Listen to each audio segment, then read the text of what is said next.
Well, if you're feeling a sense of deja vu, well, so are we. This is the 2024 Ntfa Division 1 Women's Grand Final between the Meander Suns and the Deloraine Football Club. This time last year, they were playing off in the Grand Final in 2023. Amazingly, this is Meander's third Grand Final in a row, and they're still looking for a victory. Joining me in commentary this afternoon, well, my name is Michael Maney. Joining me in commentary is Matthew Chatwin. And Matt, welcome back to you. And here we are again. What about this ground? It's in magnificent condition, as we've just seen Meander come onto the ground. It's unreal. I'm an avid lawn enthusiast myself, and I can tell you my lawn is not looking anything as pristine as the surface we've got here today, Michael, considering the weather we've had. But it's fantastic to see this surface. I know, speaking to some of the people beforehand, they said there were still puddles on the ground yesterday, if you can believe it. And the drainage is so good. But no, it's set up for a fantastic contest, as you say. Repeat of last year, and I feel like this could be a very close game because they're two very evenly matched sides. I can remember coming here in yesteryear before all of this infrastructure was here. It was a bit of a sandy surface traditionally, this York Park ground. We're at UTAS Stadium, as they call it now. But I can always remember over the other side of the ground was always boggy over there because it's a bit of swampland, and they always struggled to clear the water from this ground. But John Keddy and his team, I was here for the NTJFA final series last weekend, and despite the inclement weather and all sorts of weird conditions, this ground was in magnificent nick, and if I might add, I think it might be a little bit better this week. Yeah, absolutely. And not just the rain. There's not a great deal of wind. I'm looking at the wind sock over in the old grandstand corner. It's slightly favouring the far side of the ground, but certainly not either end of the ground, so I don't think the wind will be a massive factor in today's match. It might pick up later in the day like it tends to do here at York Park, but in this Ntfa Div 1 Women's Grand Final, I don't think wind's going to be a massive factor. No, well, the teams are out there. We're just looking, as you can see, the team photos for Deloraine, and because they were successful last year. The big story in the women's is Hillwood, isn't it? Finished on top of the ladder, game and a half, I think, on top, and then it just came crashing down, beaten by Meander in the qualifying final by 23, beaten by Deloraine in the prelim by 15. So really, that is a disappointment for the Hillwood girls. Yeah, it's almost a bit of a quirk. You think with a top four set up, there's a chance that first or second might drop the first final and then win, and you have a bit of redemption in the grand final. But both these sides have been undefeated in their final series so far, so they'll come in chock full of confidence. Obviously, Deloraine, reigning premiers, they know how to get it done on this big stage. Going for back-to-back grand finals and back-to-back premierships in only their fourth year of existence, which is a phenomenal effort for the program that Brad Power set up out there at the Deloraine Football Club. But also, as you said, Meander Valley, third grand final in a row. Some girls that are really experienced on this big ground, big situation. You feel like they'll be equally confident, having qualified first for today's match. So both teams, you think, would fancy their chances.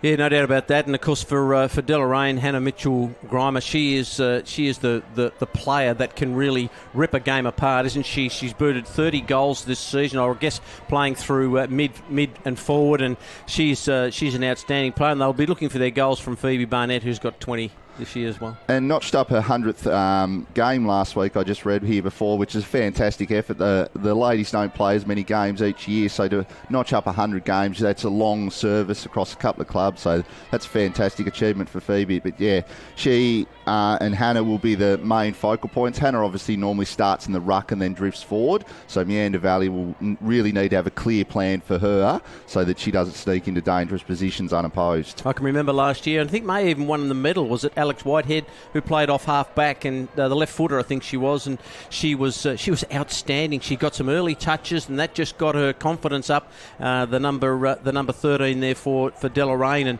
she was terrific. So they'll be looking for some drive out of her, but they. I guess back to back for Deloraine, that would be the theme throughout the course of the week once they knew they were in the big one again. Yeah, absolutely. There's both teams, but both teams have some really big inclusions compared to last year's side. So I've looked at Whitehead only played the last handful of games. I'm not sure whether it was injury or availability, but coming to the side late. Cecilia Cameron's a very experienced footballer, played a lot of football at Launceston. She's someone that's new to this side. I read here that they've got their inaugural Best and Fairest winner, Taylor Smith, has has returned from a knee injury, didn't play in last year's premiership. So a couple of fresh faces that are going to be prominent players for Deloraine that obviously haven't experienced that success, so will drive that hunger in their side as well. Yes, really set up for a great game, and I think that with no breeze, I think we've seen in these grand finals, it's the side that can use their skills just that little bit better. Someone can hit targets. I mean, I know that's a critical thing in any game of footy, particularly in the ladies' game, because they sometimes you might only get 3 or 4 chances in a quarter, and you just need to nail those. And on a big ground, fitness is the other thing. It's where you run, it's how you run, it's how you cut corners on this big ground, because that's what they'll have to do. Because I think if you're a player from either side, you've got to watch your running patterns. You've got to make sure that you're not gassed by halfway through the third. And also got to be really strategic with the way you use your rotations in your bench. As the breeze will favour the far side of the ground, so there are opportunities for the ball to get stuck on that far side of the ground. So you want to make sure you get your rotation times really well so you don't get stuck out there for longer than you need to, or you've got your prime movers stuck on the bench for too long. So that'll be important for both coaching groups to manage their rotations really well so that you've got those fresh legs and players executing their skills. News from the rooms, no changes to either side today, so they will go in as named, so no late issues for anyone. Obviously, Alex Whitehead, she's okay. So we're in for a really good game of footy. We've got a couple of minutes or so to the national anthem. We'll bring that to you before the start of this game. So and conditions just couldn't be any better. I guess the only thing that could happen if with these clear conditions, sometimes that wind can whip up a little bit. But so far we're almost at 9:30 in the morning, so hopefully we're not going to get too much of a breeze. But what a big day of footy it is for the Ntfa, the Division 1 final series. Yeah, you feel like both teams will want to start really well as well, especially with such pristine conditions. If you want to get a score, an early goal, you feel like that's going to be a really strong momentum piece for either side, whichever does that. Not going to be a high-scoring game, I wouldn't imagine, with the pressure that's going to be out there today, so a good start's going to be very important. As the players line up here, we're just about to go with the national anthem. We'll Tatchell out there. He's our master of ceremonies for today out on the ground, so all the girls just gather and lock arms and stare each other out. It's always trying to get an advantage there, some sort of a psychological advantage, but we're about to go with the national anthem.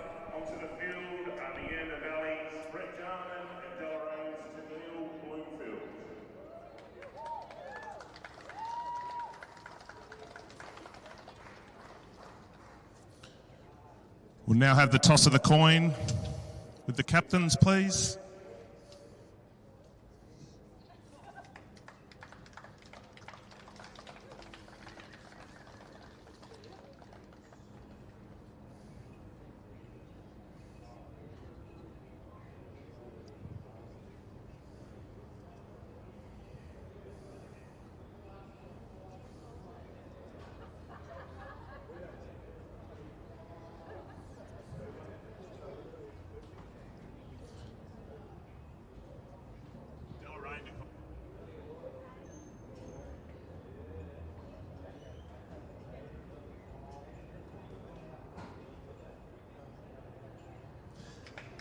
Deloraine win the toss and we'll kick to the northern end. If you now can be upstanding for the Welcome to Country and National Anthem.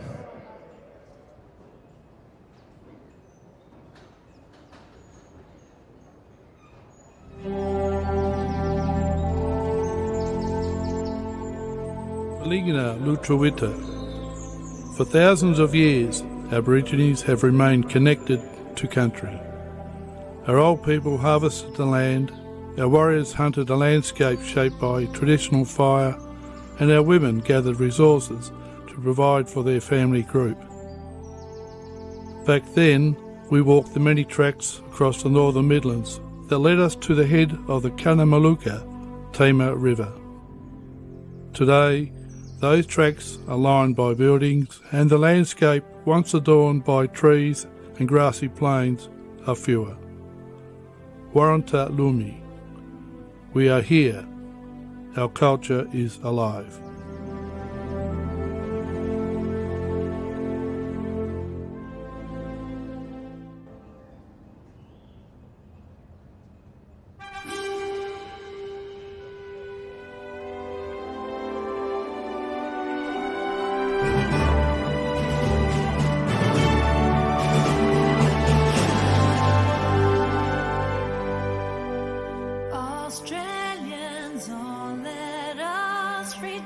for we are one and free.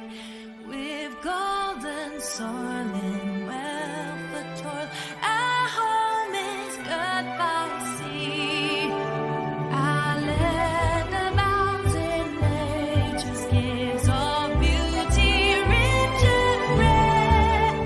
In history's page, let every stage of Earth's Australia bear. In joy both strains and let us sing across Australia fair.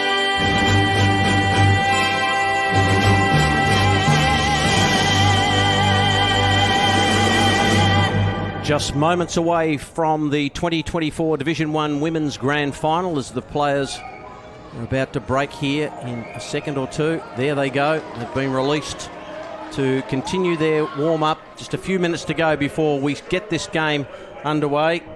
And the coaches, I guess one of the advantages of for Meander is Kai Rogers is out there. She's the coach, and she'll address the players. Yeah, her and Charlotte Howe are co-coaches, both are playing co-coaches, which can be an advantage. If they see something out there on the ground, they can make the change straight away. Whereas Brad Powell, obviously coaching from the sidelines from Delorain's point of view, gets a fantastic vantage point from the sidelines, be able to speak to his troops from the side of the ground and whatnot. So two very different approaches in terms of the way their coaching groups go about it, but both equally successful that they're here again on Grand Final day.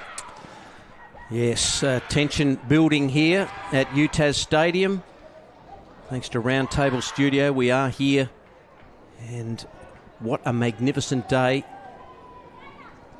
And thanks very much to all of our sponsors for today. I know Harcourt have been around doing some great things for this competition, so...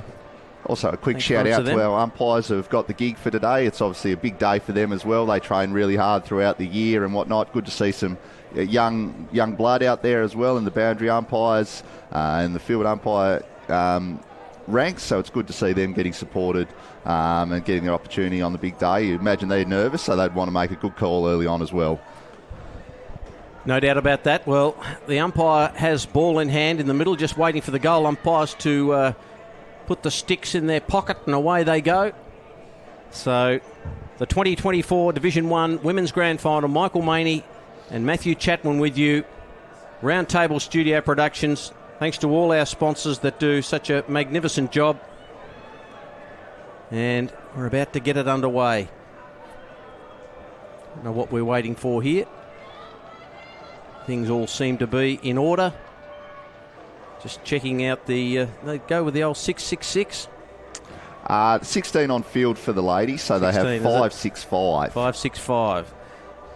That's why we pay the big bucks to do what you do, Matthew. Whitehead starting in the centre of the ground, as you'd imagine. Look for her to be prominent early. Nicole Polk, the number 33 for Deloraine. Here's an opportunity for the Suns. Just over the footy there was Charlotte Howe. Little quick... ball gets past Grimer. She's good enough to kick it off the ground. A little bit of Gaelic football there. Almost came back up to her. And a good tackle will see a ball up. Started forward. I did say she sometimes goes through the ruck, Hannah Mitchell-Grimer, but started forward. So Meander will want to make sure they've got the right match up there. Good condition at UTAS. Howe couldn't get the footy, that Charlotte Howe. Of course, Madeline Howe playing out there for Meander Suns today. Almost on cue. Quick kick out of there. Nicely done by Talia Powell.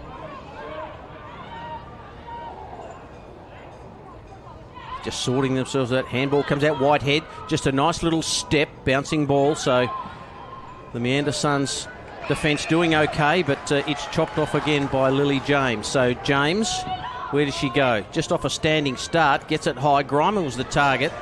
But now away they come. Do Meander, the kick, or Whitehead did nicely. She did well early in the grand final last year as well. That left boot is touched, that kick. James just trying to will it forward for kicked it off the ground. That was a good play. Well, if you can't pick it up, that's one of the good options for you. Ball close to the line. The two number 10s go at it there in Georgia Bowman and Osterberry, and the ball just finds its way to the line. Deloraine will be really happy with this start. It hasn't been pretty, but they've got the territory. They've got the opportunity to set up. You can see their mid setting up around the 50-metre arc, so they're going to lock the footy into their forward 50 and really put Meander under the pressure here. 5 Suns playing in their first grand final in this match. Grimer's at the back, ball knocked down. Still inside the forward 50 for Deloraine. It's been there for a little while. They can't really get a breakaway from this, and it'll be another ball up. So you'd think maybe just a little bit slippery on the surface just to start the day. Yeah, a bit of dew, a bit of surface moisture. You feel like that'll go pretty quickly. Yeah, once they start running around, Grimer knocks it down. Little handball came out there. That was nicely done by Kaya Rogers. Ball spews out inside to 50. No one can actually pick it up here.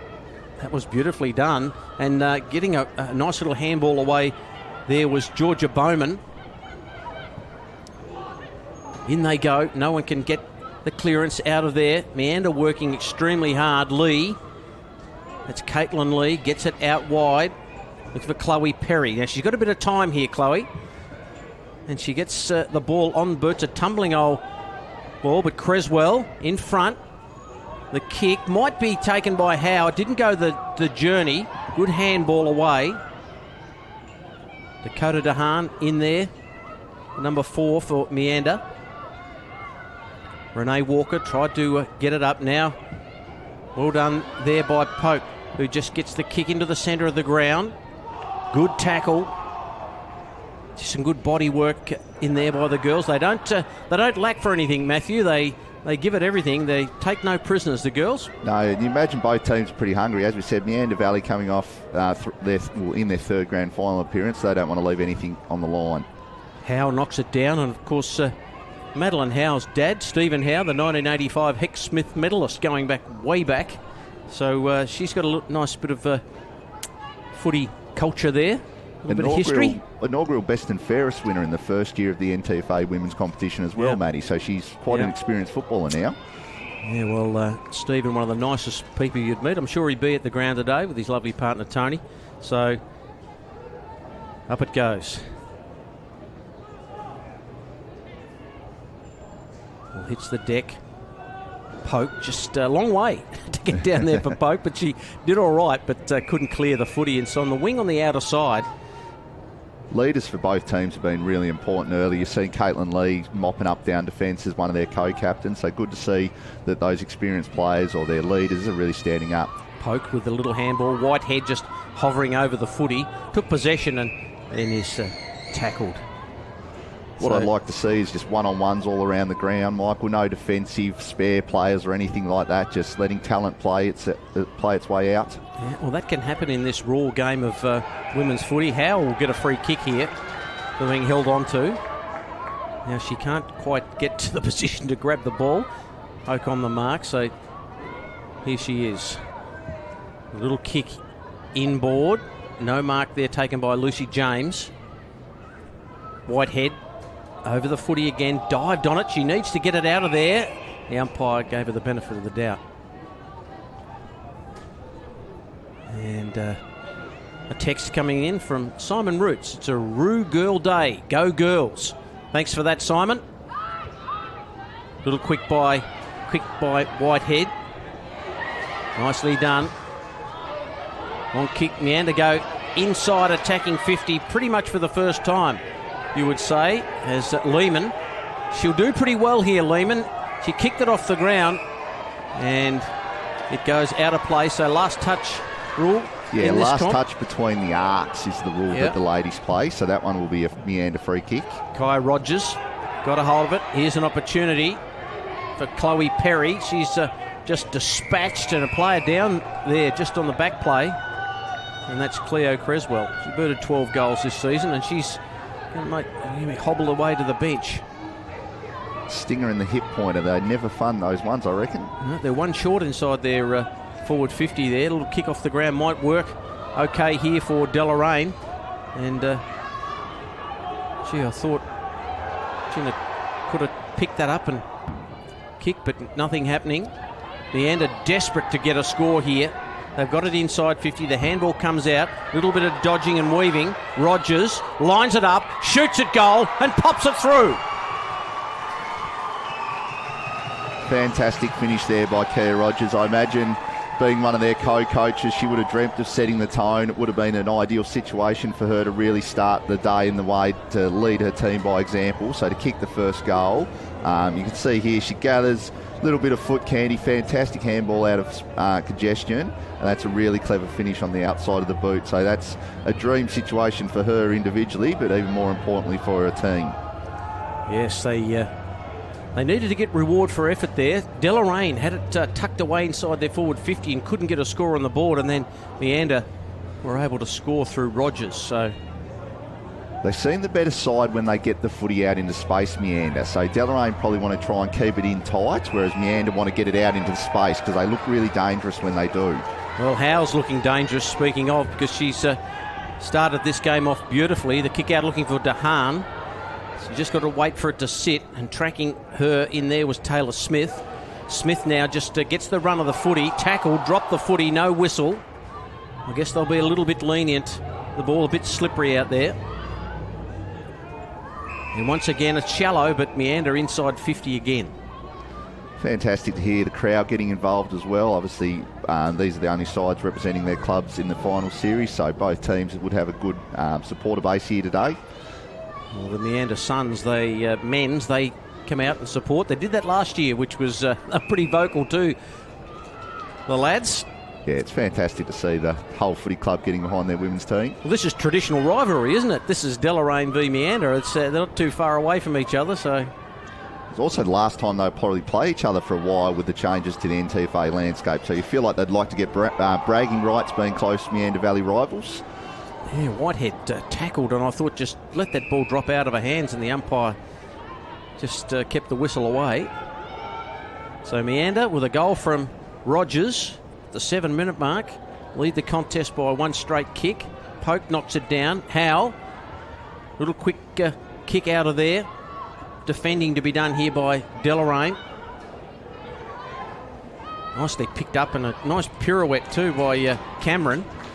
And got the ball rolling their way. Punched away by Lee of Meander. Osterberry goes in.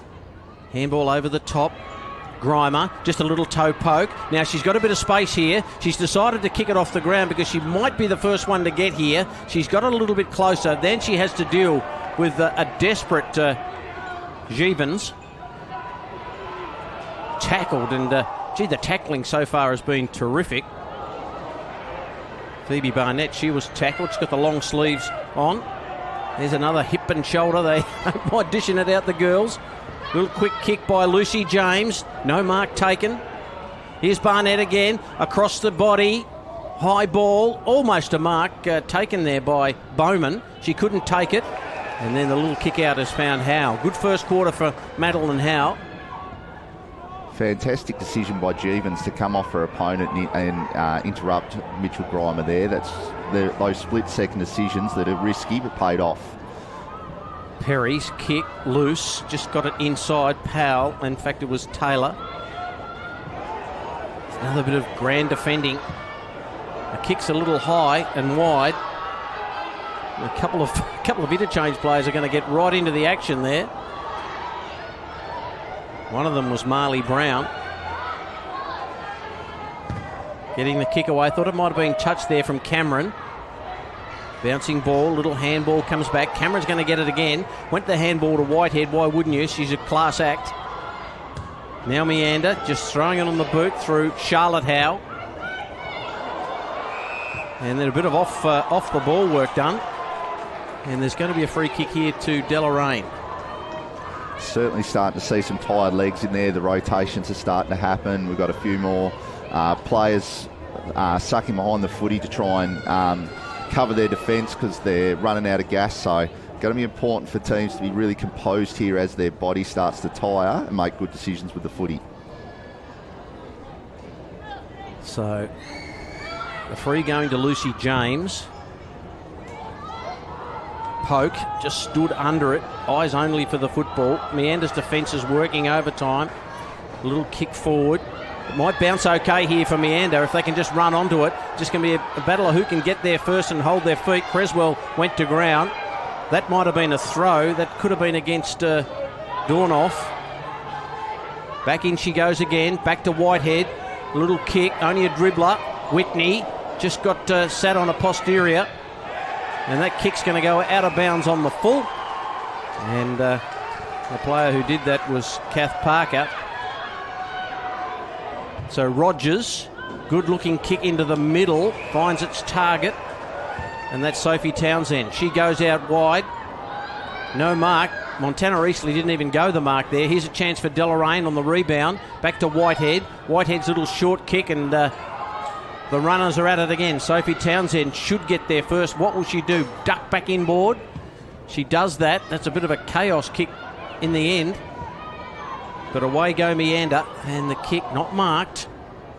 And Joyce ends up with it, and it'll be a ball up. Just trying to work out. Some of the players will get some names and numbers operating a little easier as we go along. Poke.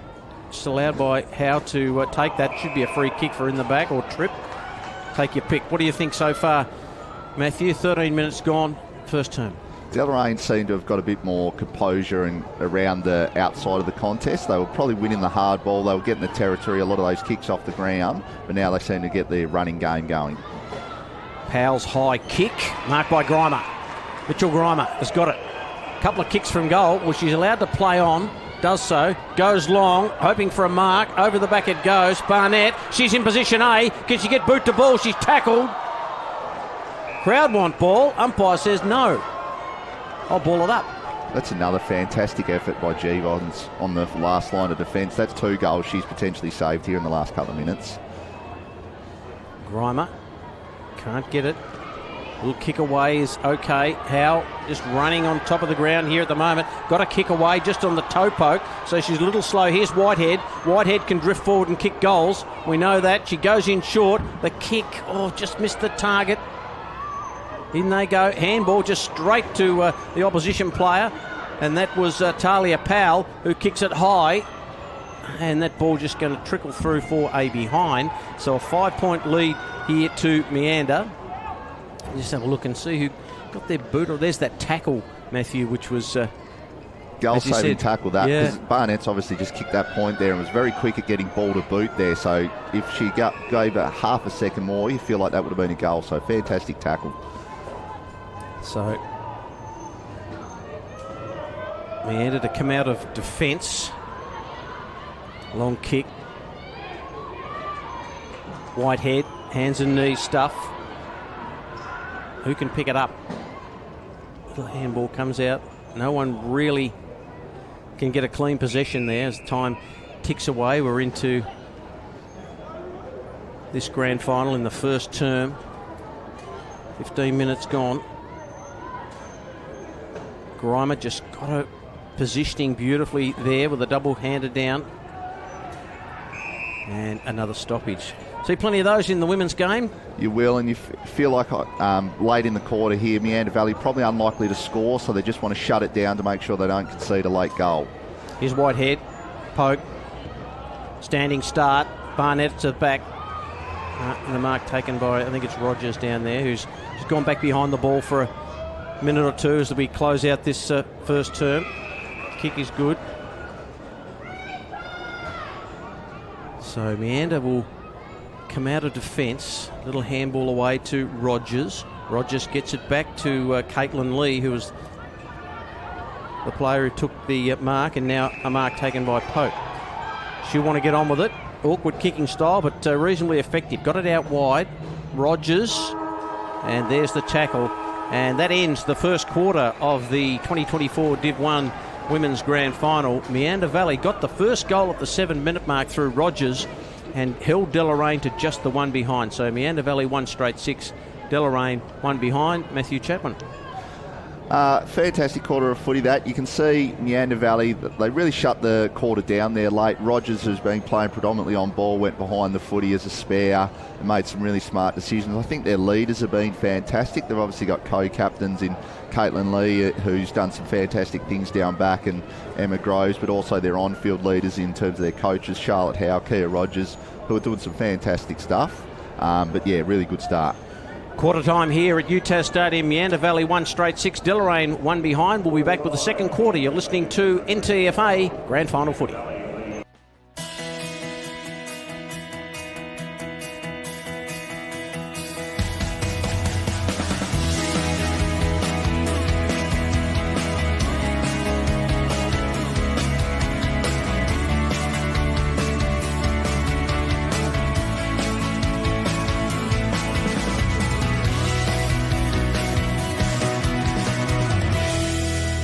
Harcourts, more than just real estate professionals.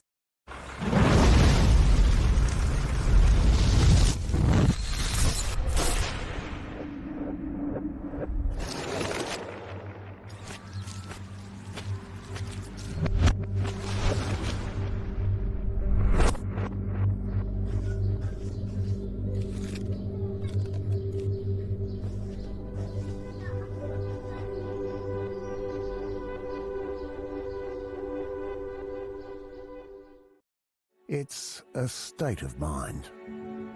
Dreaming big. Unearthing possibilities. Identifying potential.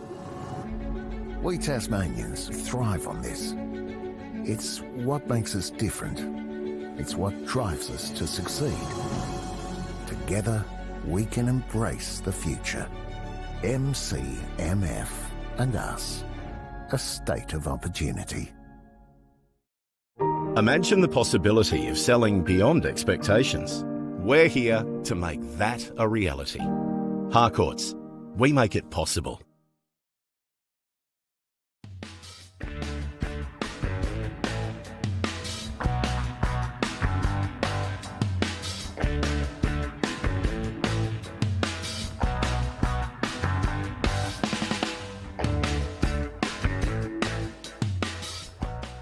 Welcome back to UTAS Stadium. It is quarter time in the grand final of the Division 1 Women's, and it is Meander Valley with that early goal from Kia Rogers. They're 1 straight 6, Deloraine 1 behind. Thanks to our sponsors too for this final series, and it is Murdoch Clark Mortgage Fund, J. Bogan Son, Armstrong's Insurance Brokers, Cleanaway, Jeremy Wilkinson and LRF Sport. So thanks very much to our sponsors who make a lot of things happen, and the girls to be able to run out onto this pristine surface here at UTAS.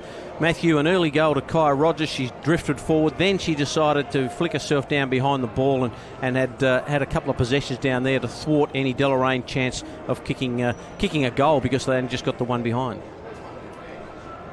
One of the advantages of having a co-coach out there is you can make those decisions and implement them straight away, whereas Deloraine, obviously, Brad Powell's got to get the runner out there, got to get a player to understand the message and whatnot. So she's played that very smartly, put herself in the positions that she needs to, and had a fantastic start to this game.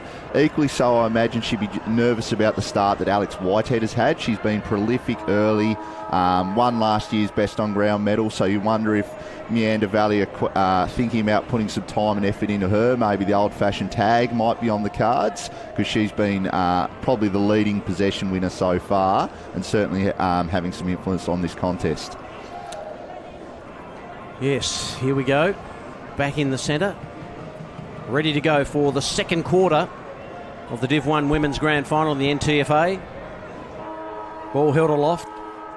Poke and Howe, good battle in the first quarter. Thought they both had influence in that first term.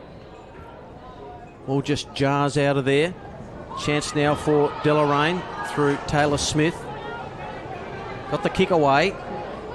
No one wants to go for that ball. Howe was just backpedaling, hoping that a teammate could knock it to her. Sometimes those front-on confrontations too, you can get a little bit wary of those. Poke got it down.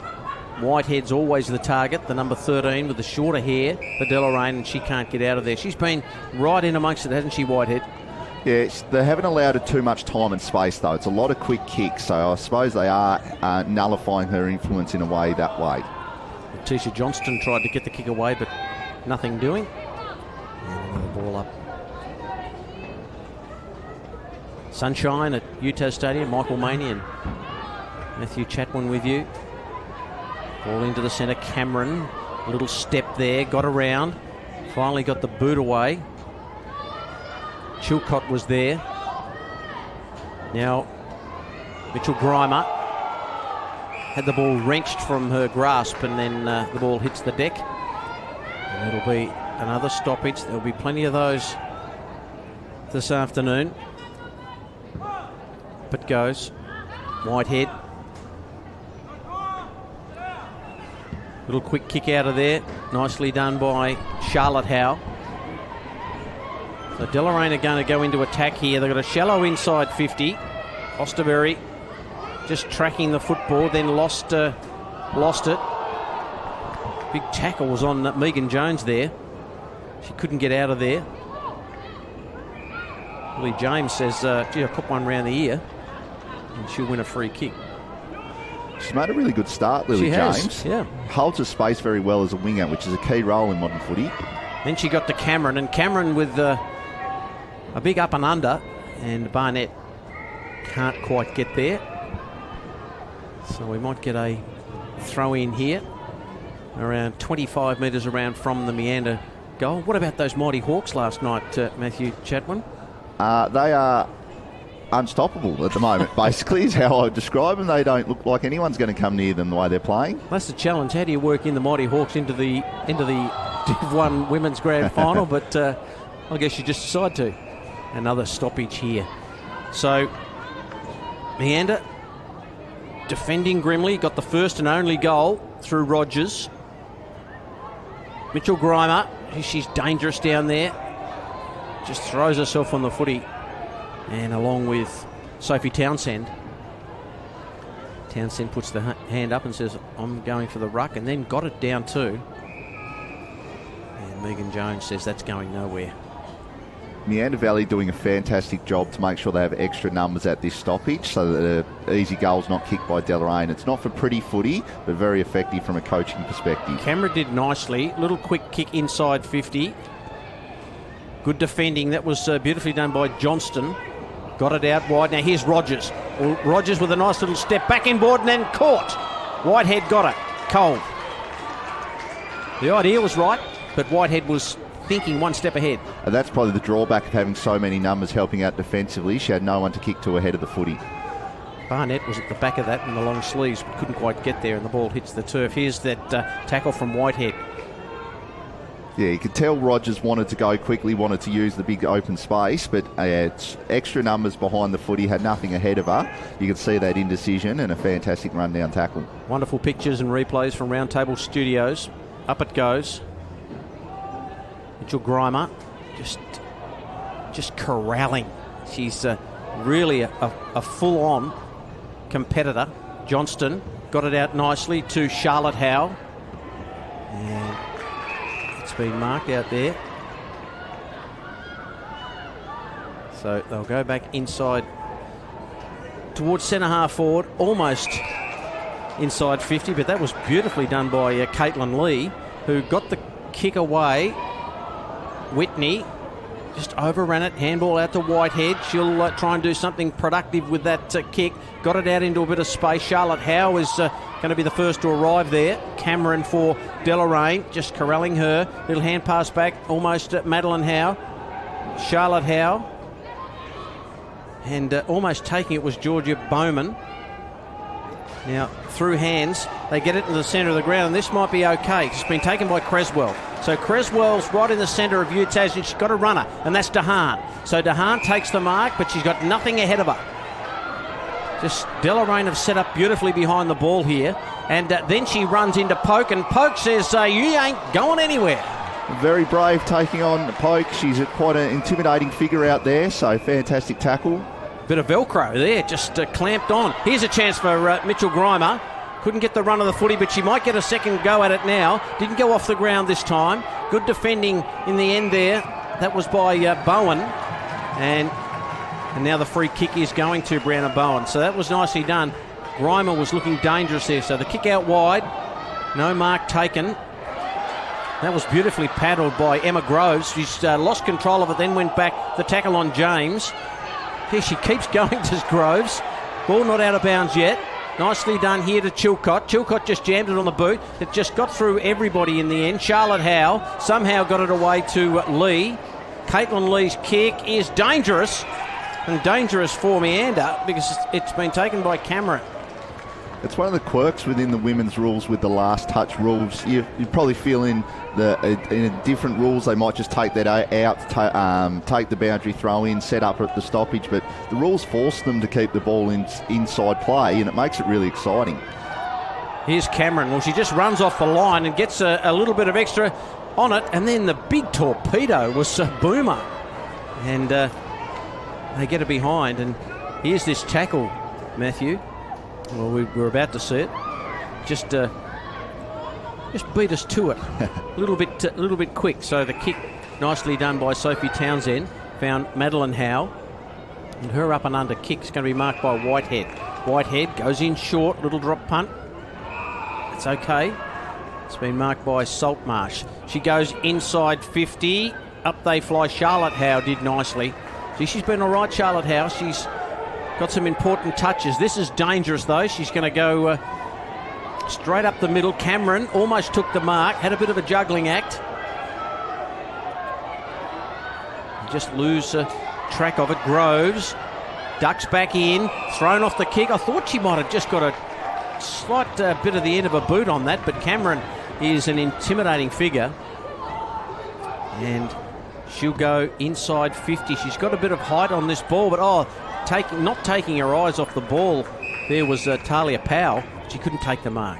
That dew certainly died away, I reckon, Michael. You can see that there's some, as we see that tackle there, I reckon she did just get a slight snick on it. The umpire blindsided, which you understand. Yeah, they can't get them all right. Yeah, as I was saying, you could see that footy's starting to dry out. Some lovely overhead marking starting to come into the game. And Deloraine looked really dangerous with their tall targets. Cameron, Poke, Mitchell Grimer ahead of the footy. Looked like they can take a contested mark, so that might play in their hands. Ella Creswell couldn't get away. Here's Poke. Hands and knees. Fed it out. The little kick there was from Lehman. I think it might have been Lehman over the other side just a moment ago. Sometimes you just see a little speck of their number of their jumper and you think, was it her? The white numbers are hard to pick up sometimes too. Yeah. Maybe that's just me. DeHaan couldn't take it. Here's Saltmarsh. She got the handball away. Nicely done to Williams. Now the kick inside, deep into 50. Barnett, she was in position A. What can she do? Got the handball away. The shot on goal is superb. And that is a wonderful kick by Parker. And Parker gets the goal from the angle. And all of a sudden, it is Deloraine by a couple of points. 1-2-8 to Meander Valley, 1 straight 6. Reward for effort because they have controlled the game in the second term. Absolutely, and you don't get a stat for it, but Phoebe Barnett there's the one in the aerial contest, 2-on-1 and brought it to ground, which brought the crummer into the play, and the snap on goal was on target. And you're seeing teammates get around Barnett because they recognise how important that aerial contest was. As I said, you don't get stats for it, but that sort of effort's fantastic to halve a 2-on-1, bring the ball to ground, and results in a goal. So, a couple of points the margin. Parker with a wonderful kick from the pocket. Here's an opportunity for Meander to go forward through Johnston. A chaos bouncing ball just goes okay. A little quick kick there might get through for a score, and it was Grace Jones, who's kicked 25 goals this year, Grace Jones, so she knows where they are. But it's back to a 1-point margin now as Whitehead's going to do the kicking out duties. She's popping up everywhere, Whitehead, taking the kick-outs, winning all the clearances, so you can tell she's a prime mover. Yes, what a goal that was from Parker. That was superb. Did it nicely, so the long kick out, and the mark's been taken by Talia Powell. Powell goes to the wing. That's not a bad kick. Got there, and the mark has been taken out there. Long kick forward. Getting in front was Georgia Bowman. So Bowman, Deloraine have got their tails up here at the moment. They go inside 50. Gets over the back to Barnett. Now, it's just a matter if she can control it. No, she can't get there. Charlotte Howe's got to do a bit of work here. In fact, it's the player back there in Megan Jones. And it rolls out of play. Jones did pretty well there. Barnett, she was hovering. She just couldn't quite get a run on it. Really good ball movement by Deloraine as well. Meander have shown they want to get their midfielders back hard defensively. So Deloraine just moving the footy quickly. You see their aerial prowess, just not letting that midfield get behind the footy and set up. Groves didn't want to take possession in the end. Kicked off the ground to the line. It's going to go out. And that ball will be thrown back in. Just looking at a meander. I think is there a number 24 out there for the Suns? I don't have a 24 on my list. Sometimes happens. Parker in there. Rogers just a little bit off this stoppage. But goes. They nullify each other. Pope was in there. Groves. Saltmarsh's kick was smothered. DeHaan's in there. They all just ram in. Nice little handball comes back to DeHaan. DeHaan kicks back into the centre of UTAS Stadium. The mark's been taken by Powell. So Talia Powell wants to drive it back in. Deloraine doing all the attacking here. Cameron couldn't take the mark. Ball flicks over the back. And trying to crash away through there was Georgia Bowman. She couldn't get through. Deloraine have really got their tails up here. They have, and once again, they're winning that territory battle, making Meander defend for long periods, which is very taxing. Osterberry gets it away. Out wide, Whitehead covering a lot of territory and shows a turn of pace. That left foot kick is okay. Parker is the target. Why wouldn't you? She's pretty good from out there, but she can't get a handle on this. And that'll be a ball in. It's going to be hard for Meander Valley to move the footy from end to end because, as I said, their midfielders are pushing back really hard defensively, so they've got extra numbers around this stoppage, but it means Deloraine then have their extra numbers outside 50, so that's where the quick kicks are just coming back in every single time. Bowman over it. Little handball comes out there, nicely done by Townsend to release it out into a bit of space. Here's Rogers. Oh, she got caught a few minutes ago, but she's a little bit lucky then. Receives the handball, then just jammed it on the boot. How's Deloraine set up here? Not too badly. Townsend goes out wide. It's a good kick. Montana Eastley. Another little chip. Well played by Grace Close to the line as well. And she gets the kick away, or did she? And the umpire said play on, and that just makes that other one that was just got a toe on the boot just a few minutes ago. I'm not sure if it's now a last touched free kick though, because she has actually got a toe to it and it's gone out of bounds. So even though she hasn't been caught holding the ball, the free kick still goes against her. Okay, so I think it's Johnston out there that's got it. They're a world away from us that end. So Johnston got a little bit close to the player on the mark. And that ball just rolls out, and the boundary umpire has the hand in the air, and it's going to be a meander kick. Is it? Well, the field umpire did indicate that it was a meander kick, but now it's going to be a ball in. Yeah, just inside the 50, I think the boundary umpire said. Yep. So that's good decision making. It's okay. That's good. They workshopped it nicely. Townsend knocks it down. In they go. And another ball up. Where are we now? 15 minutes. So another minute to go in this term. A half time, and a 1 point lead to Deloraine. Close to the line, and Emma Groves sees it to the line. Just for our viewers that might have joined us after we discussed it early on, there is a bit of breeze pushing to that far side of the ground, so expect the footy to get trapped over there at times today. Got the binoculars on this because it is a long way away. Chance there for Taylor. Of Deloraine. Out into space, Townsend. Nice little handball, that's okay. Here's Townsend now. They'd love a goal, but getting back is Whitehead to take the steadying mark. So she's in the right back pocket. Alex Whitehead takes the time.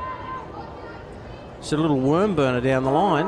And there's the siren for half-time in the 2024 Division 1 Women's Grand Final. And Deloraine lead it by a point. They've got 128 to Meander Valley 117. Rogers has the goal for Meander. And what a goal it was in that second term by Kath Parker. She got the goal for Deloraine. So Matthew Chatwin, what do you make of that first quarter? Low scoring, but it's a big ground. It's a big ground, and the girls play here, once a year. Yeah. So it's pretty tough on them. It is, and as I said, the wind pushing it to that far side means that we're almost playing the game in half the ground. When Meander Valley actually managed to get it out to this close side or near side a couple of times, we've seen their rotations come off the bench, get into space, and they're able to move the footy really efficiently. So you wonder if teams are happy to just keep going down the line, or whether at halftime they might want to talk about opening up the game, taking a few more risks. That'll be for each coaching group to decide. But, yeah, it'll be interesting to see which way they go. But very close. Good to see both teams have kicked some fantastic goals and taken their opportunity. It's anyone's call here at the moment. All right, so the players will take a break for half-time with thanks to our sponsors today, which is Murdoch Clark Mortgage Fund, J. Bogan Son, Armstrong Insurance Brokers, Cleanaway, Jeremy Wilkinson and LRF Sport. It is half-time at UTAS Stadium in the 2024 Division 1 Women's Grand Final. It is Deloraine 128 leading Meander Valley 117. We'll be back after half-time with the second half from UTAS.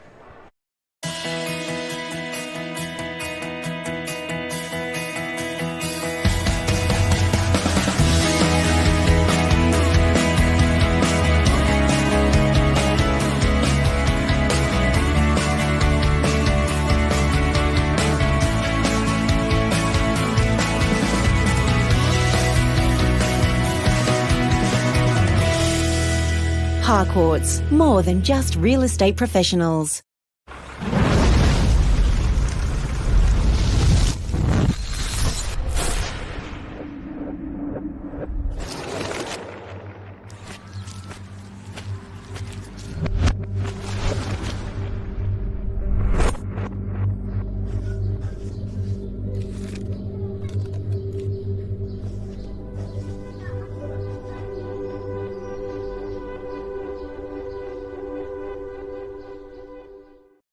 It's a state of mind. Dreaming big, unearthing possibilities, identifying potential. We Tasmanians thrive on this. It's what makes us different. It's what drives us to succeed. Together, we can embrace the future. MCMF and us. A state of opportunity. Imagine the possibility of selling beyond expectations. We're here to make that a reality. Harcourts, we make it possible.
Welcome back to UTAS Stadium, where it is the 2024 Ntfa Division 1 Women's Grand Final, and is Deloraine leading by a point, 1-8. Meander Valley 1-7. The goal kickers, if you haven't caught up with that, Kath Parker kicked a goal for Deloraine, a wonderful kick, and also the goal kicker for the Meander Suns is Kaya Rogers, got that goal in the first term, and Matthew Chatwin here with me, Michael Maney, as we just wait for the players to come off.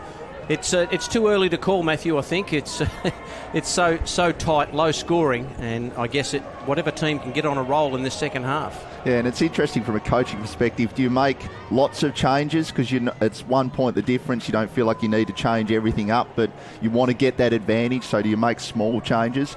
I've noticed Whitehead's gone to half back here. She's been prolific around the stoppages, so that's a little change that Deloraine have made straight away. Interesting to see how that one plays out. Yes, they need to get that ball down quickly to Barnett, who just hasn't been able to get a handle and get it deep enough. So that will be the key for them. And then in the ruck, this battle has been terrific. Madeline Howe doing nicely. Groves, little handball back to Madeline Howe. There's a couple of Howes out there, so we need to make that tidy. Here's Whitehead, the player you just mentioned, Matt, just coming off half back. A little rolling ball toward the wing. And big tackle in there by Madeline Howe, and just went on with it a little bit too. I know Stephen Father is not an aggressive man, but Madeline's got a bit of white line fever about her. I think it just comes with the nature of being a ruckman that you've got to throw a bit of weight around sometimes. I think that's right.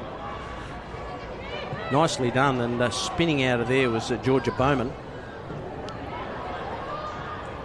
Little half-distance kick out of there. Bowman again. She's trapped. Couldn't get rid of that. The arms pinned. Love seeing that early whistle by the umpires as well. Well umpired.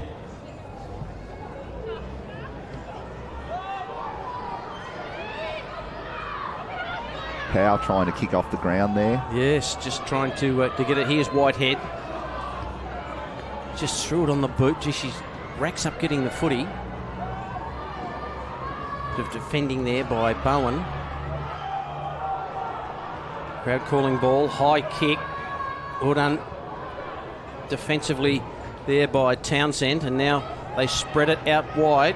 Kia Rogers just got a nice little hand on it. Cameron's doing the chasing, ran a full distance and got the kick into the centre. Couldn't quite get it to a teammate. Taylor was in there. Whitehead gets involved. She's got to keep paddling it forward. Now Whitehead again. Another kick out to the wing. The race is on. James in with a tackle. Some would say illegally.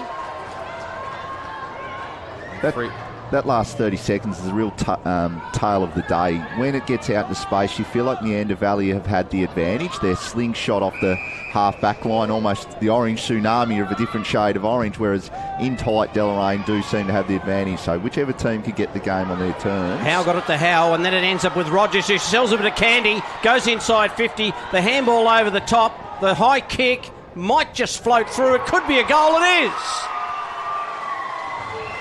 A wonderful kick, and Chloe Perry just dropped it on the left boot and snuck it home for a goal.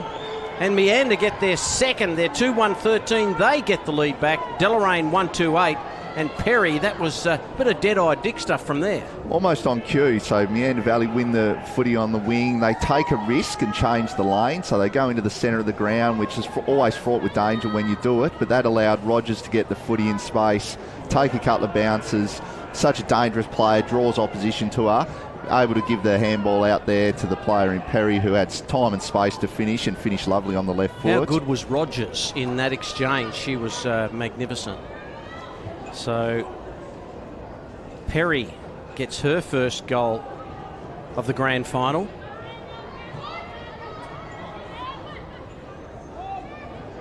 No one can get a clean ball out of there. Groves is over the top, and they bang in. Thanks to our sponsors, LRF Sport, Jeremy Wilkinson, Cleanaway, Armstrong's Insurance, Jay Bogan's son at MCMF. Still in the centre of UTAS. And another ball up. So Meander Valley in their third straight grand final. Haven't been able to salute yet. Charlotte Howe tries to track it over the back. Head down and over the footy was Taylor. She couldn't get through for Deloraine, the number 6. They swamp her. Well, the game hasn't broken yet. No side's been able to string a couple together. It's been a bit of a stretch. 4 minutes gone in the grand final. Poke and Howe have had a giant battle in there. Mitchell Grimer on hands and knees tries to get it to Taylor. Handball comes out.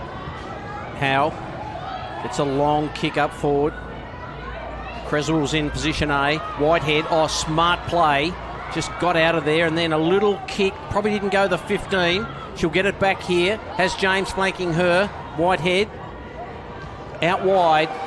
And a wonderful bit of spoiling work down there, and that was nicely done by Megan Jones. She's been pretty good back there for them. Their whole back five, I reckon, has been fantastic. Caitlin Lee's won some crucial one-on-ones. Penny Givons. That's a great spoil at any level of footy, to reach around your opponent, not to give away the free kick and get it out of bounds. So their backs have been outstanding. Madeline Howe down to Groves. Got a quick little chipping ball away. And they throw themselves in. Poke is there with aggression. There's not too many of them out there that don't have aggression. They really are hard at it, these girls. Howe takes it out of the ruck, then has to release. Might just have to back it up here, Howe. Here she goes. Got the ball on the boot, then got dispensed with by Poke. Really knocked her to the ground. She's just recovering off shot. Here's Barnett, gets it to Cameron. Cameron lines them up, goes long. It's away to the right. It might just dribble through for a behind. It does. And just looking back on there, Madeline Howe is okay. She really did get ridden into the ground. She's been a crucial player for them as well, basically playing as a solo 100% game time ruck, so they really need her to keep pushing through, because I'm not certain they have a plan B in the ruck, whereas Deloraine have spun a few different people through there trying to run her off her legs. Here's this bit of a crunch by Poke. Look at that. That is good stuff. Meanwhile, back live. Barnett keeps it in. No one's getting out of there. Ball close to the line. Was that deliberate? And the boundary umpire will throw it back in. I think you've got to give a little bit in the women's game. It's pretty tough for some of the players out there. And I'll tell you what, this is a big ground. They've really looked to congest the stoppages Meander in their defensive 50, so it's going to be important that they don't let a quick kick come out. Townsend got it away to Megan Jones. Another opportunity here. Quick kick on the left. I think it might have been Saltmarsh, and finds Mitchell Grimer. In fact, it was Lehman who got that left footer there and found Mitchell Grimer. And I don't know whether she's got the journey, Matt. She's starting to impose herself on the contest, though, as she plays on and runs a bit of an arc. She dropped it really low, and the mark's been taken by Townsend. Townsend's been pretty important for Meander, but that kick is not her best work. No mark. And there's a bit of a holding the ball situation there. And that free kick goes against Ella Creswell. And here's a chance for Deloraine to kick a goal. Georgie Bauman with a fantastic forward 50 tackles. Now she needs to just go back and finish her work off. Let's see what she can do. She needs to make the most of it on the mark. Maybe crib a little bit. Got it pretty low. Parker couldn't take the mark, and it's through for her behind. 3 points the difference in the grand final. So Deloraine working extremely hard. Here we go. Nice big kick out.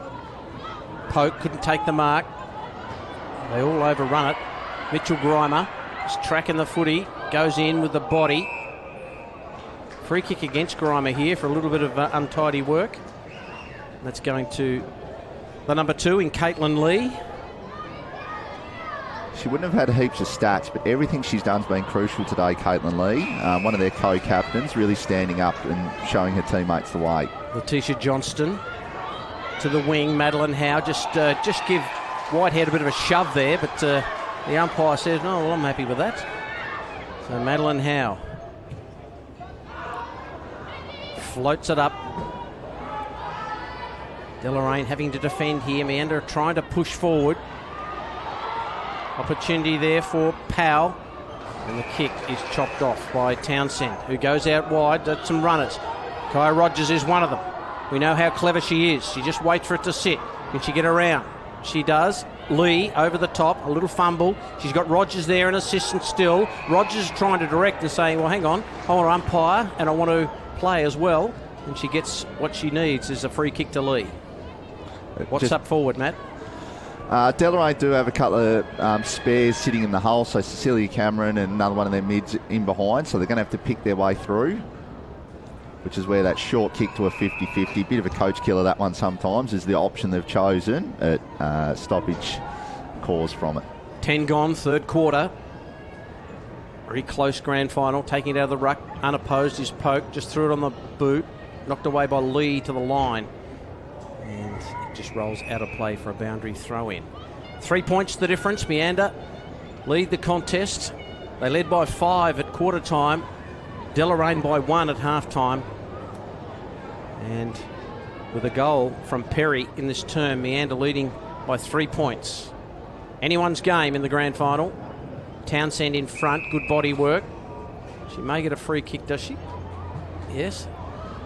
So Townsend wins the free kick, got that left leg, the thermo skin on it, gets the kick away, and she's dumped unmercifully after, and that's the aggression that Poke brings to this team. Sometimes it pays off, sometimes it doesn't. It's fantastic to see her back out there, Sophie Townsend. Serious knee injury, I believe, which kept her out of last year's season altogether, but helped out as a bench coach for Meander Valley. I'm sure she's enjoying being out there today. Johnston with a relay kick down forward. Ball in dispute. Over the back, Cameron tries to release. Got the handball away. Close to the line. Creswell just wrenched it out of there. Little quick kick. Whitney. She's got to keep this ball in front of her. She can't quite get goal side of it. Comes in with a big tackle on Lily James. You feel like Deloraine really need to work hard here defensively. 9 points is going to be a big margin if Meander sneak one here. Yeah, definitely. They've got an opportunity. They're running out of time, though. 11, nearly 12 minutes gone in the third term. Little quick kick out of there by Renee Walker. Only half distance. Whitehead's just gone out of it, just a fraction. Handball comes out. Johnston got it on the boot. Who's in front? Creswell! Can't take the mark. Walker clears the decks, and that's going to go close to being out of bounds on the full. Where's the goal boundary umpire? It's going to be last kick, last touch out of bounds anyway. Inside 50, the kick. Awkward bounce for all and sundry. Here's Whitney. Tried to get through. Quick kick out of there. Is across the face of goal, and I think that might have been Grace Jones with a snap. So they lead by 4 points. Another goal, as you say, Matt. They've got a couple of minutes to do it in. 2.5, maybe 3. Deloraine just haven't got their ball movement going at any point here today. They've been fantastic around the contest, but if Meander put enough pressure on like they're going to here... Well, she really did muff it there, did Lehman. Ball goes forward. They're going to have to defend here, Deloraine. They're swarming in a Meander. A little chip kick. Didn't go the 15, but gee, the umpire's paid that. I reckon that's gone about 8. Well controlled by Meander Valley, though. They didn't overreact like you can do sometimes. Here comes Rogers. She is dangerous. Kicked the first goal of the game. She's hunting the football. Can't quite get there. Ball flicks over the back and a tackle there on Grace Jones. And she's been pinged. In fact, it's not Grace Jones. It's the number 23, Rogers. So now Rogers getting a free kick. I'm confused. I think the umpire pointed the wrong direction by mistake, which confused everyone. Either that or Rogers is a very smart footballer, trying to milk a 50 maybe. Well, we can tell she is a smart footballer. Here she goes. She's going to kick it really close to the teeth of goal. Who can take a mark? Whitehead can. She does most things very well. Gets on with it and then finds the line. And I don't think at any stage she really wanted that ball to stay in. It might have almost been a deliberate dribble kick to try and get it to go out of bounds inside the 50, Yes. such as her footy smarts, Yes. but I don't think the umpire was going to fall for that either way. Here's Rogers again. High kick, and Whitehead's been the stumbling block back there. They just can't get it past her. When they do, they score. Whitehead goes out wide. Rogers. Oh, she's on a full burst here. She plays on. This will be a terrific goal if she can kick one here. She decides to square it up. That's a great kick. That is a great kick. And one of the great And celebrations for a goal assist if Perry finishes the job here by Rogers is there's quite a collection of Meander Valley supporters in that pocket there, and Rogers gave a high five to a fair portion of them. It's Whitney on a standing start. Has popped it through. That could be the crucial goal of the game. Meander Valley moved to 3-2-20. They have a 10-point lead on Deloraine, 1-4-10. And what about Rogers? Fantastic and great unselfishness. She's done everything perfectly today. The snap on the outside of the foot would have been tempting, as you imagine most players would have that go through a head, but did the team thing, showed her leadership as a co-coach, found the open option, perfect pass and a great finish. So Whitney's goal at the 15-minute mark. Well, we can't say it's the sealer because this Deloraine side is extremely good. But Meander, they can sense something good's happening here. Townsend in the ruck. Johnston gets it out wide. Whitehead just worked under the footy. Nice quick kick away by Lehman, but it's going to be marked by Townsend. So Townsend, what's she got? They haven't got much time. They won't score here. There's the siren for three-quarter time. What a wonderful last quarter we have set up for us here with Meander Valley kicking the last two goals of the game and taking a 10-point lead into three-quarter time. They are 3-2-20, Meander Valley, to Deloraine 1-4-10. And the goal kickers for Meander Valley, Perry, Whitney and Rogers have singles. And the sole goal kicker for Deloraine is Kath Parker, and she has the one goal. So three-quarter time. A little quick wrap from you before we go to a break. Matt, how did you see that third term? And it's, game on, isn't it? It's the ball movement of Meander's really starting to show. As I said, the Orange Tsunami, they seem to be streaming the footy off half-back through the middle of the ground, getting it inside their forward 50, whereas Deloraine just seem unable to move the footy through Meander Valley's defence, and that territory starting to pay off with a couple of goals. Comments from Matthew Chatwin. It's three-quarter time. Meander Valley 3-2-20. Deloraine 1-4-10. With thanks to our sponsors, Murdoch Clark Mortgage Fund, J. Bogan Son, Armstrong Insurance Brokers, Cleanaway, Jeremy Wilkinson at LRF Sport. It is three-quarter time. We'll be back with the final quarter. You're listening to Ntfa Grand Final Footy.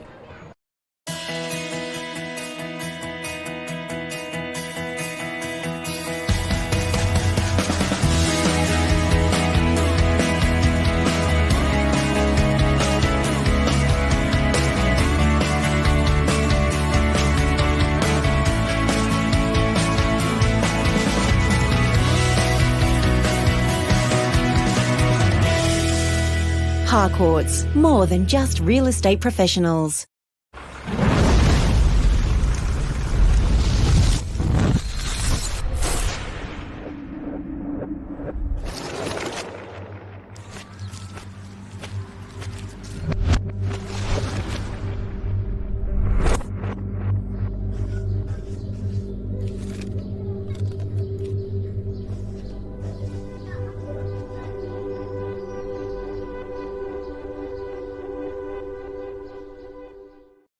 It's a state of mind.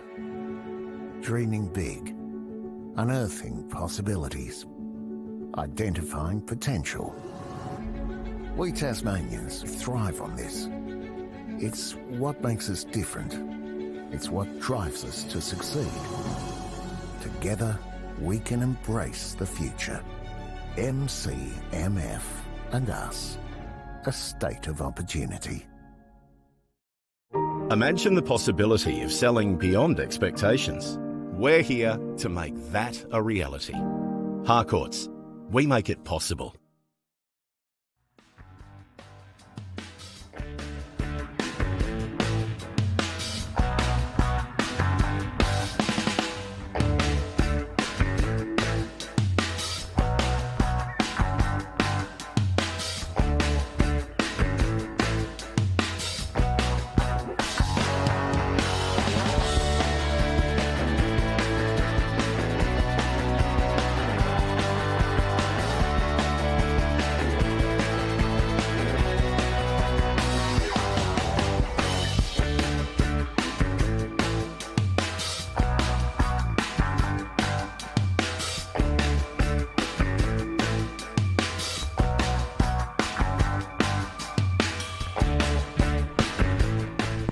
Welcome back to UTAS Stadium. Last quarter of the Women's Division 1 Grand Final in 2024. Meander Valley take a 10-point lead into this final quarter. And Matthew Chatwin, they've had heartache, Meander Valley. They haven't been able to get over the line. But could this be their moment? Yeah, you feel like mentally that late goal is super crucial because obviously they've been here the last couple of years and haven't been able to finish the job off, so we know they're going to be hungry, and now the challenge is going to be for Deloraine to have to overrun them. 10 points in the last quarter is going to be a big effort, but they've got all their prime movers. They've thrown Mitchell Grimer into the ruck. You've got Whitehead back on ball, so you can tell that Deloraine are really wanting to kick an early goal here by putting their prime movers around the footy. The start's going to be really crucial to this quarter. Well, can Meander Valley put it away? That will be the task. Here comes Deloraine. Inside 50, bouncing ball, Townsend behind the ball, Mitchell Grimer couldn't quite collect it. Townsend's been terrific for them today. In the ruck, down back, everywhere. See a little kick off the instep. Johnston couldn't take it. Now it flicks over back to Eastley. Eastley gets the kick away. Madeline Howell was the target. Creswell's got to try and get in front of Taylor of Deloraine. Now it's Madeline Howe. Handball over the top is terrific to Creswell. Creswell goes long. And the mark taken. Wow. And Whitney, who kicked that last goal of the third term, gets a chance for a second. That stems back to Sophie Townsend's decision at fullback, opposed to Poke, who's the most intimidating player out there, come off her opponent and done fantastically well. Tiffany Whitney. The Breeze has picked it up and dragged it right. And now it's an 11-point lead to Meander Valley. The Suns in the sunshine in Launceston. So here's Parker, who's been sent down back. The little chip is okay, and that's marked by Bowman. So Bowman wants to get on with it. The kick is a real up and under one. Madeline Howe just went for it. Then Grimer just disposes of her. Deloraine going forward. Oh, handball is absolutely superb by Bowen. And then a teammate was completely poleaxed. That was Charlotte Howe. And the umpire calls for a bit of order. Well adjudicated as well. The player chose to bump, not tackle, so that's why holding the ball wasn't rewarded. Grimer with the double-hander. Down. Kaya Rogers might have just got her opponent a little high, and that was Bella Grace Bass.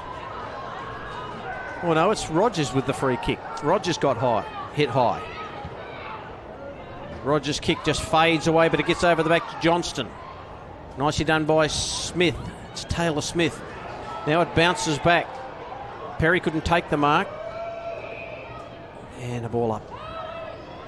Ironically, roles have almost reversed here. Meander have looked to get the ball out to space all day, but are happy to junk up the contest a little bit, whereas Deloraine want to get the footy out into the open spaces. Charlotte Howe doing the ruck duties. And Meander having the better of this final term. Whitehead caught. They'll have to man up on her a little bit because she's been outstanding. Free kick going to Deloraine. It's going to Lily James. James gets on with it really quickly. It gets over the back. Bad bounce. Lee gets it out into space. Well done by Eastley. The kick is a dangerous one. Dehaan just needs to keep in front. Cameron, just those long arms, collects the footy, releases. The handball out. Dehaan is right there. Just clipped a boot. Handball comes out by Groves. Bowen, kick smothered. Here's a chance for Deloraine. They go inside 50. Townsend is there. She has been terrific, Townsend. Starting to show her experience as well. Played quite a bit of footy now, Sophie Townsend, just putting herself in the right positions. And on cue, commentator's curse. Yep, you'll get them every time. Out on the full. So, Mitchell Grimer with the free kick. Rogers on the mark. She goes in short. Oh, beautiful bit of defensive work there by the Suns. And that was by Bowen, who just interception skills exceptional. Madeline Howe with the tackle takes the opponent to ground, and that was Talia Powell, and a ball up. That kick was on to Lehman, but normally plies her trade off half back there. They've actually thrown her forward, which I like as a move, but just didn't show that natural forward craft to come to the footy. James did it nicely to teammate in Taylor Smith, and she's pushed off the kick. And Bowen, who's been important for them, Bowen decides to go for a bit of a switch. That's okay, and Rogers takes it on the outer side. Rogers just said, well, come on, you need to run into a bit of space for me. Now she does. Charlotte Howe was getting all the hand signals there. She's still tracking this one, Charlotte Howe. In she goes. Dehaan, grabbed the footy, tackled. Can't release. Co-coaches just trying to figure out how exactly they want to play this last quarter. On field in the middle of play with the ball involved. Poke is there. She's up forward. Townsend. Little dodge. Away. The handball. The kick away by Ella Creswell. Gets it out wide. Just over the footy. Good tackle. And that tackle came from Brooke Millington, who's on the ground on the outer side. Little chipping ball. It should be okay for Rory Williams. She can't quite get into the contest. In they go hard. She's caught probably by the leg there was Rory Williams, and then she's been pinged. One of those changes of interpretation where if you have an arm free, you need to make an attempt to get rid of the footy, so that's well adjudicated because she just held on to the footy even though she didn't have prior opportunity. Grace Jones. Bouncing ball, which way will it go? James is in there, Dehaan's got her. Time starting to become a factor here for Deloraine as well. With 6 minutes gone, things need to happen quickly, so they're going to look to play on and move the footy as quick as they can every chance they get. Cameron, who's been very handy for them today, swung once, then got the handball away. Groves, she's tackled by Cameron. Cameron just won't give it up. Neither will Groves. Groves knocks it clear, but now she'll get a free kick. So, Emma Groves. Meander. Will it be their year? To the pocket. Good mark by Jones. Grace Jones. I don't know that she'll get the journey from here, but I tell you what, she'll put it to a fairly hot spot, I would imagine. Even taking the 30 seconds in itself is going to be a bit of a win. As I said, with time starting to become a factor, that time off the clock's crucial. Jones's kick is hit the behind post, out of bounds on the full. Quite get a good enough piece of it there. Thanks very much to our sponsors, Murdoch Clark Mortgage Fund and J. Bogan Son, Armstrong's Insurance Brokers, Cleanaway, Jeremy Wilkinson and LRF Sport, who help us put on this spectacle today. Here's Grimer. James got the bounce in the end and then just ducked away and then just jammed it on the boot and hoped that someone can get over the top of it. Here's a chance now, inside 50. I think it was Lehman who got the kick. Now's the foot race. Lehman's leading that foot race. She's going at like the clappers, to be honest. And now the little tap over there. Barnett, who just hasn't been able to get into the game, and she's caught with the ball. That Meander Valley defence, when under pressure, has stood up. And here's the player that's really driven that is Townsend. She's played everywhere. She's played in the ruck, down back. She's done a lot of good today. As Townsend goes out wide, Johnston couldn't take the mark. In goes Marley Brown, just off the ground. Whitehead just collects it. She gets clear. Now what's she got? Tap on the ground. Where'll she go next? She's just tried to dribble that ball inside 50, and it'll be a ball in. The advantages of having a couple of on-field coaches are starting to show as well. I've been watching Howe and Rogers very closely. They've managed to generate a couple of spares behind the footy and stuff. You can see them pointing, directing. That's where Townsend's actually floating as a bit of a loose. She's gone into the ruck for this contest, but trying to make it really hard for Deloraine to kick a goal. Poke knocks it down, but it's all meander. Valley, little quick kick by Smith. Handball comes out by Taylor. Smith again. Now Whitehead tries to brush off and do the old Dusty Martin. Oh, that is dangerous. Charlotte Howe with that tackle, that front-on tackle. Here they go inside 50 again. High kick. Barnett. Can she get free and do something? But well done by Townsend again, just to secure that footy to the line. Gee, Matt, time running out. Almost 10 minutes gone. Quarters go 16. Really need to pinch one from this stoppage, but Meander have shown all day that they want to get lots of numbers around forward 50 or defensive 50 stoppages. So you feel like it's going to be hard for Deloraine to get a clear kick away. It's going to be a quick snap. Poke knocks it down. James couldn't get the run of the footy. Kicked away nicely there by Jevons, but to Saltmarsh. Saltmarsh has got Whitehead. Whitehead's got to hit a target here. She's going out wide for Cameron. Rogers is there. Cameron, ball just bounced up into her grasp. Then the handball away. Now taken by Madeline Howe, who's been terrific for the Suns today. This way, that way, has a touch on the ground, then delays the handball, looking for a player in Perry. She couldn't grab it. Whitehead again, nimble, gets the kick away. Oh, brilliant play, and knocking it away was Megan Jones, who did nicely, but is coming back with interest as Smith has got it, just outside 50. Smith for Deloraine, a high kick.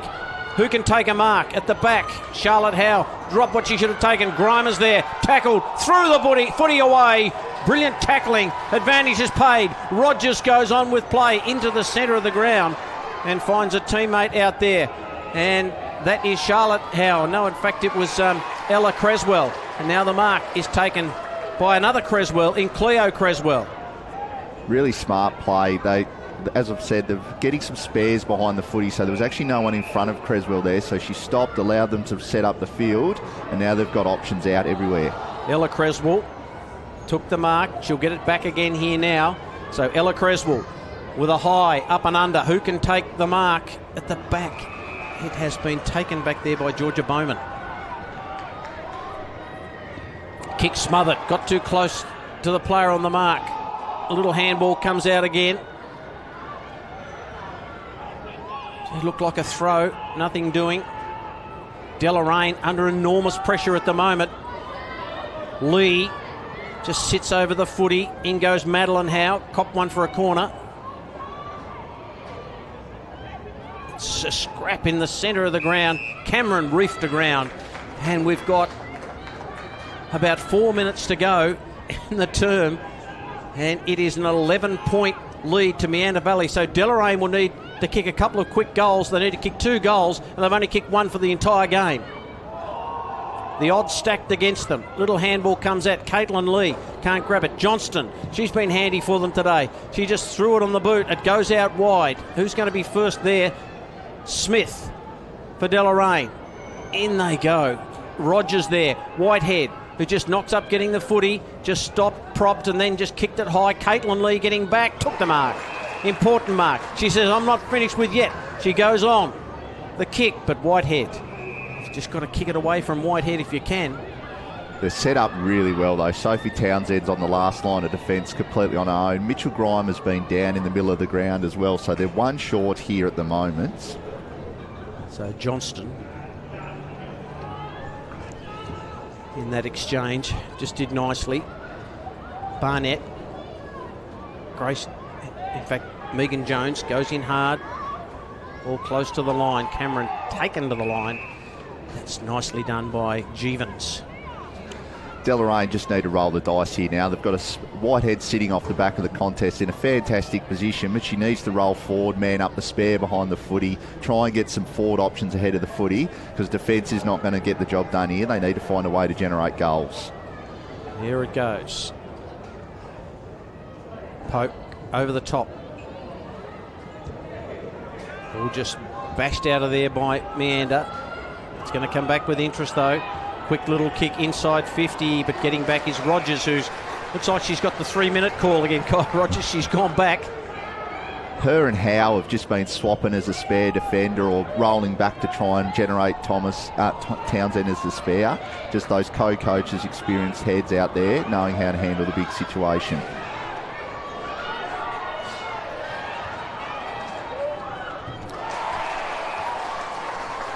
Yep, and the mark has been taken here by Johnston. Another really experienced footballer that's stood up on a big occasion, winning a lot of hard possessions to Letitia Johnson today. Goes to Bowen, but she can't take it. And it is a stalemate. Time ticking away. Deloraine need a couple of goals. Meander Valley 3-3-21. Deloraine 1-4-10. The heartache of the last couple of years is almost over for the Suns. Can they hang on? Whitehead, determined as ever. Smith gets the kick off the side of the boot. This defence from Meander Valley. Lee just gets it back to Rogers. Rogers' little kick is okay. DeHaan on hands and knees. Smith goes in hard. Whitehead again, but they've got nothing to kick to. And the goalkeeper back there is Townsend. Here's Cameron. Cameron's got to launch long, but Townsend's going to get back there. Which way will it bounce? It might just stay in. It does. That footy, it does crazy things. And Townsend is going to clear. Goes out wide, and the kick could be chopped off there by Rory Williams. Now Williams goes with a handball back to Cameron. Cameron's handball over the top. Williams, they both left it for each other. Both Deloraine players, a little bit of indecision. In goes Lee. And we've got 40 seconds to go, and I think this is a Suns victory to savour. Absolutely. Up goes Townsend. Pope knocks it down. Cameron, not to be done with. Barnett, can she finally get on the board? And she'll win a free kick, Barnett. She knows time is on the wing. 30 seconds to go. Barnett, who's done nothing all day. She's tried her heart out, but she hasn't been able to get the run of the footy. She's kicked goals this year, Barnett. She's kicked 20. She's been brought around on an angle, and the umpire wasting precious time with 10 seconds to go. Barnett has a shot for goal. Is it going to go? It's a behind. Siren about to sound. It looks like a Suns victory. There it goes. They finally won a grand final, the Meander Suns. They come from everywhere. They deserve it, no question about that. What a game of footy. They led by 5 points at quarter time, trailed by a point at half time. They extended a lead out to 10 points at three-quarter time. And now they win by that 10 points. They maintain it. 3-3-21 to Deloraine 1-5-11. A premiership finally in the bag for the Meander Valley Suns. What a game of footy. They deserved it, Matt Chatwin. It was a spirited victory. Absolutely. I feel like on the day they're certainly the better of the performed side of the two. Deloraine early on was seen to be dominating around the contest, but once them early nerves went from Meander Valley, they seem to be the side that moved the footy better all day. Their skill level, especially around goals, making the most of their opportunity, has come to the fore. And you feel like the experience of the last couple of years has really showed that they knew how to finish the result here today, and it's a fantastic reward for effort. They've tried really hard the last couple of years and just fell over at the finish line, but to get the job done and led by a lot of their leaders, their co-coaches in Kia Rogers, Charlotte Howe, I thought were both outstanding, as were their captains in Caitlin Lee and Emma Groves. As a leader of a footy side, when you perform on the big day, I imagine it's a massive relief.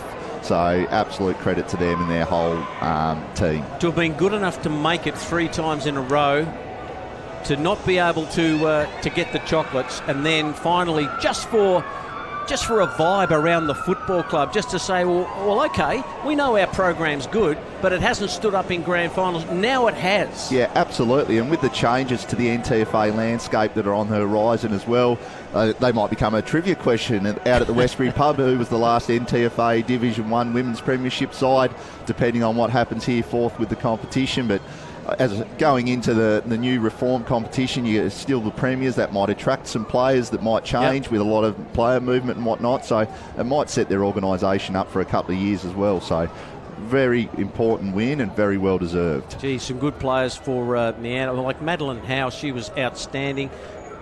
Kaya Rogers. What a game by her, as you mentioned. I'm just thinking of a few off the top of my head. Just some of the soldiers down back in Johnston and Megan Jones, who were resolute back there. Osterberry and Charlotte Howe was terrific all the way through. Groves and DeHaan and Lee and Eastley had their moments, didn't they? It was a real team effort by Meander. Yeah, absolutely. And you imagine that'd be exactly what they're talking about post-game, that as coaches they were happy that everyone did their job. There was, as you said, I don't know if Megan Jones would have had too many possessions on the stat sheet, but did a fantastic job on a dangerous player in Barnett, which is super crucial to today's result. So every player did their part, and they're heading over to their spectators in the pocket here. It's a nice turnout from the Meander Valley Footy Club, just to reward them for and make sure they know they're a part of it as well. Here they go. This is commonplace these days with the selfie out on the ground. Absolutely magnificent.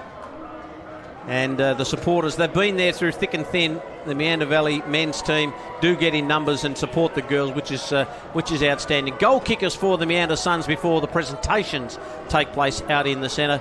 Rogers, Whitney and Perry, the goal kickers for the Meander Suns, and for Deloraine, Parker was their sole goal kicker. But they had some terrific players too. I thought Whitehead was once again had a wonderful grand final.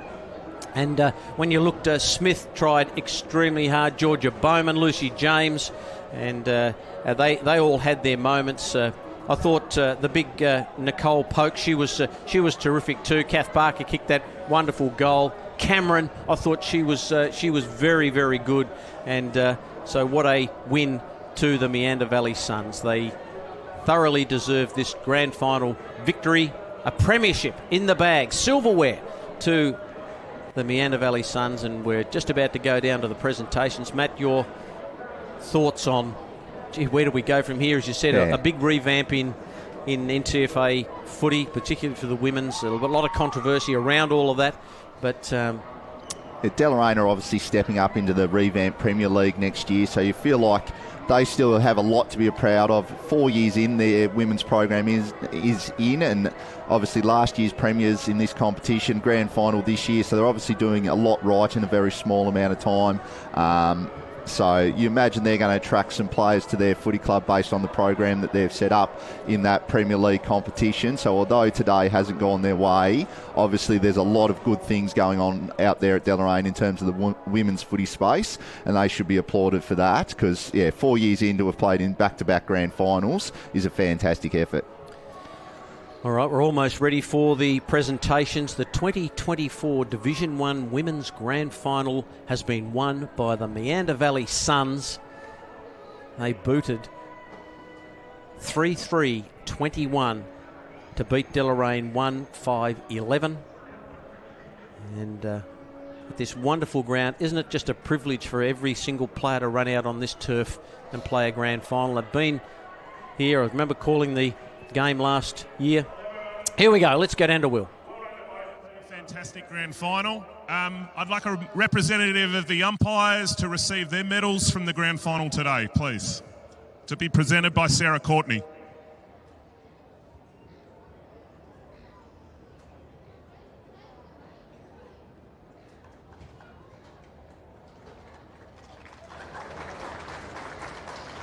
I'd now like to invite Deloraine coach Brad Powell to say a few words.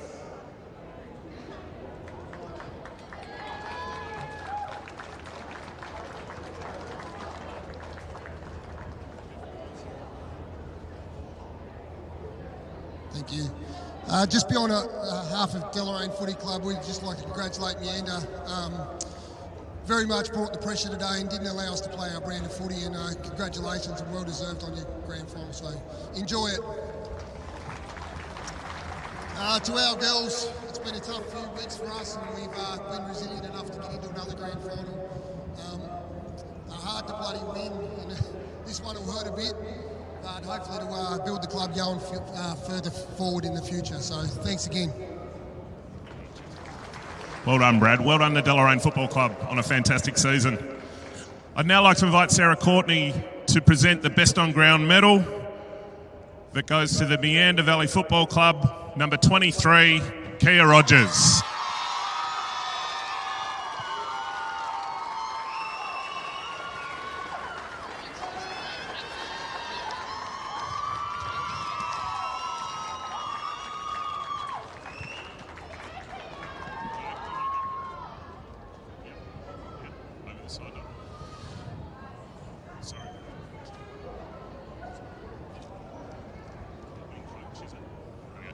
Can I now invite the winning coaches for the Meander Valley Football Club, Kia Rogers and Charlotte Howe, to say a few words. Firstly, we want to thank Deloraine. You guys are always such tough opponents and give us a run for our money every time. It could have gone either way today, and you really, really made us work for it, so thank you, and all the best for next season. Just quickly to the Ntfa for putting this on for us and for the season, and to the major sponsor, Cleanaway, and to the best supporters in the league, Ntfa. Meander Valley Suns, thank you so much. You've been supporting us throughout our whole season for the last few years, and we're so glad we're able to bring this one finally home for you guys. And lastly, to our girls, well done. We were a little bit written off at the start of the year. We were called too old and too slow and that we couldn't do it again. But well done, girls. You just proved that we can do it, and we did do it. So well done, girls. You guys earned that one. I really want to thank our heart and soul of our club, Steve Saltmarsh. You're the reason we're here today. We bring this cup home for you. You've worked so hard for us over the last few years to keep us on the track and getting us here. So thank you so much, Steve. This one's for you. Also, our other coaches, Tony, Jacko, our runners, our trainers, our captains, Emma and Hoops, just everyone that's helped us along the way, Angela, our water runners, and the girls that couldn't play today, but you guys are part of our team and you helped us get us here, so thank you.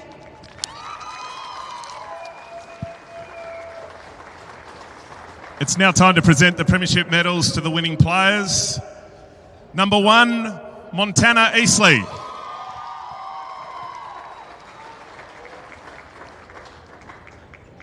Number 4, Dakota Dahan. Number 5, Sophie Townsend.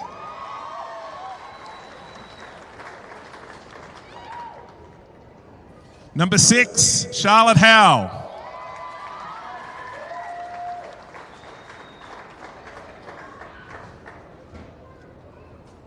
Number 8, Ella Creswell.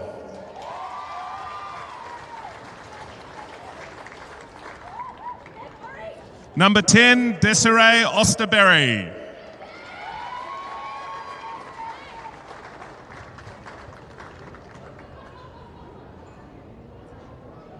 Number 12, Penny Jeevens.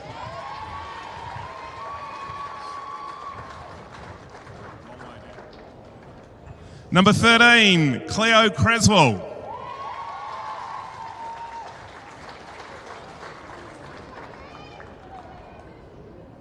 Number 21, Madeline Howe.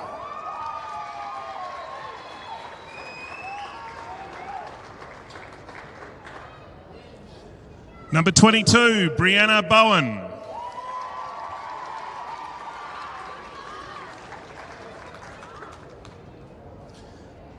Number 23, Kia Rogers.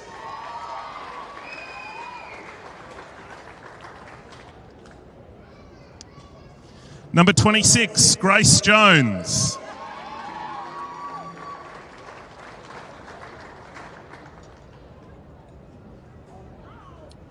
Number 27, Marley Brown.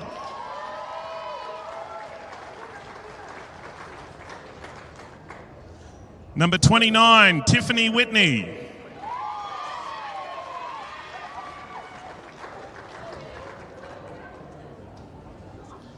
Number 33, Chloe Perry.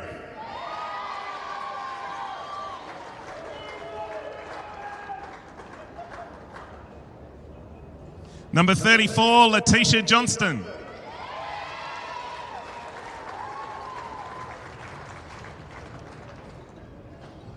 Number 36, Megan Jones.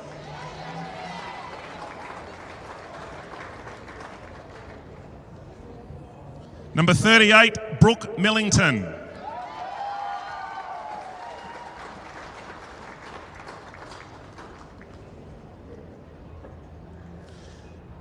And a co-captain, number 2, Caitlin Lee.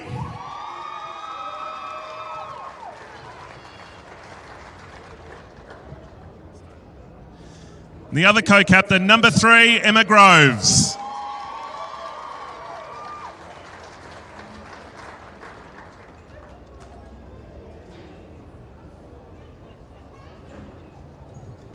I'd now like to call Damien Ryan to present the winning flag to the President, Steve Saltmarsh.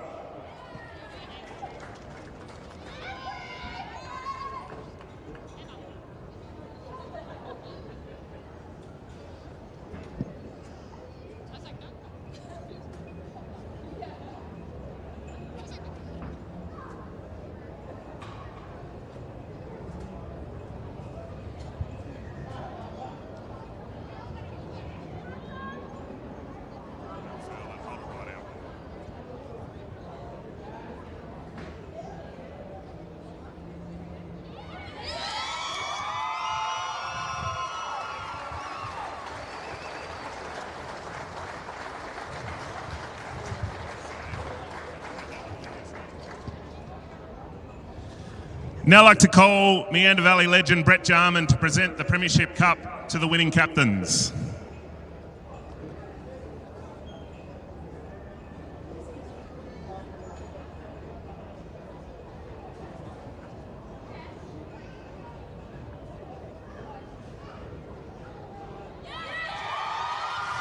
Congratulations, Meander Valley Suns, 2024 Division 1 Grand Final Premiers for 2024.